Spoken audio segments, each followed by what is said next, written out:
ఒక primary teacher వాళ్ళ పిల్లలందరికీ ఒక టెస్ట్ పెడుతుంది. ఆ టెస్ట్ బుక్స్ కరెక్ట్ చేయడానికి బుక్స్ అన్ని ఇంటికి తీసుకెళ్లి కరెక్షన్ స్టార్ట్ చేస్తుంది.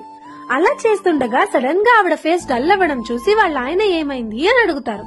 అలా అడగగా టీచర్ ఇలా చెప్తుంది, ఈ రోజు నేను స్కూల్లో పిల్లలందరినీ వాళ్లకున్న అతిపెద్ద కోరిక రాయమన్నాను.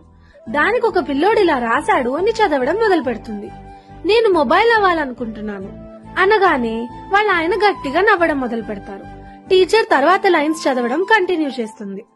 నేను మొబైల్ అవ్వాలనుకుంటున్నాను ఎందుకంటే మా అమ్మ కంగారుగా ఉన్నప్పుడు నన్ను తిట్టకుండా నాతోనే టైం స్పెండ్ చేస్తుంది. మా నాన్న 24 గంటలు నాతోనే ఆడుకుంటాడు.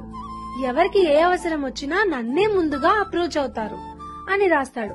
అది చూడగానే వాళ్ళ ఆయనకి చాలా బాధ అనిపించి, అయ్యో పాపం పిల్లోడు వాళ్ళ అమ్మ నాన్నతో ఎక్కువ టైం స్పెండ్ చేయట్లేదు అనుకుంటా, ఎంత గాయపడ్డాడో అంటాడు.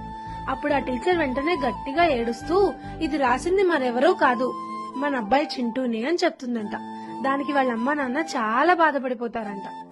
పిల్లలకి ఆ వయసులో కావాల్సింది పేరెంట్స్ లవ్ మాత్రమే. వాళ్ళ టైం, వాళ్ళ లవ్, వాళ్ళ ఎఫెక్షన్, ఇది తప్ప వాళ్ళు ఇంకేం కోరుకోరు.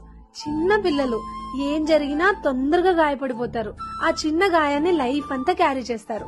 వీలైతే పిల్లలతో స్పెండ్ చేయండి. కథ మీకు నచ్చిందా? అయితే ఫాలో చేయండి. జాగ్రత్త.